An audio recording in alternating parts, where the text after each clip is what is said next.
Nagsagawa ng random drug testing ang lokal na pamahalaan ng lungsod ng Kawayan sa mga kawani nito bilang bahagi ng patuloy na kampanya laban sa illegal na droga at upang mapanatili ang integridad at kredibilidad ng serbisyong publiko.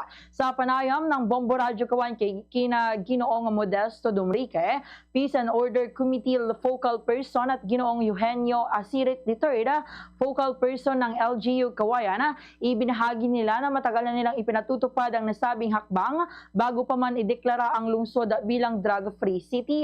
Layunin nitong matiyak na ang mga kawani ng lokal na pamahalaan ay nanatiling malinis at hindi sangkot sa paggamit ng illegal na droga.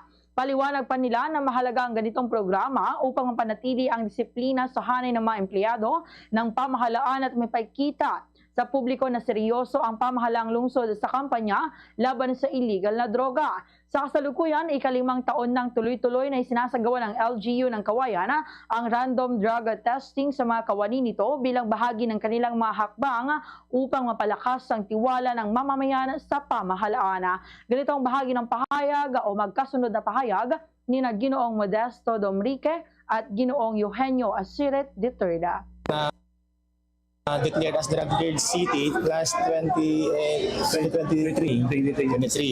at August po yun. So ito na po, yun na po natin kinakandak ang random drug testing para po sa sustainability ng ating award as a drug-cleared city. So yun lang po muna. And in addition po, ang Kawayan City is one of the two na national drug-cleared city ng buong bansa mo.